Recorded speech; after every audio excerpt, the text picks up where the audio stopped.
नमस्कार. तर चला आज आपण आलू मटरची भाजी पाहणार आहोत. अगदी सोप्या पद्धतीनं व वेगळ्या पद्धतीनं बनवणार आहोत. तर यासाठी मी इथे तेल घेतलेलं आहे. 1 पळी तेल घेतलेलं आहे पहा. यानंतर मोहरी घातलेली आहे व बारीक उभा चिरलेला कांदा घातलेला आहे पहा. तर आपल्याला कांदा हा छान असा परतून घ्यायचा आहे पहा. तर कांदा परतत असतानाच आपल्याला यात लसूण कोथिंबीरची पेस्ट घालायची आहे. यानंतर आपल्याला आणखीन परतून घ्यायचं आहे हे सर्व.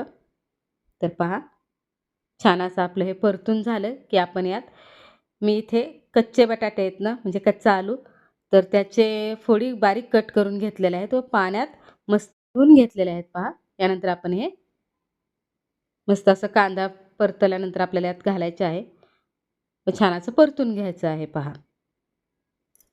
तर इथे आपण आलू आहे ना, तो शिजवून घेतलेला नाही, कच्च्या आलूचाच आपण इथे वापर करणार आहोत. पहा, यानंतर मी इथे हळद घातलेली आहे. तर इथे चिमूटभर हळद घालायची आहे. यानंतर धना पावडर घातलेली आहे व थोडीशी इथे मी मिरेपूड वापरत आहे पहा. तर मिरेपूडने देखील भाजीला एकदम मस्त चव येते. तर आपण हे सर्व छान असं मिक्स करून घेऊयात. पहा. तर आपण यात नंतर आपल्या घरचं काळं तिखट घालणार आहोत व काळं तिखट घातल्यानंतर देखील आपल्याला छान असं परतून घ्यायची आहे भाजी. तर तिखट आपण आपल्या आवडीनुसार घालू शकतो. तर पहा इथे छान असं काळं तिखट देखील मस्त परतून झालेले आहे भाजीत. त्यानंतर मी इथे वाटाणे घेत आहे.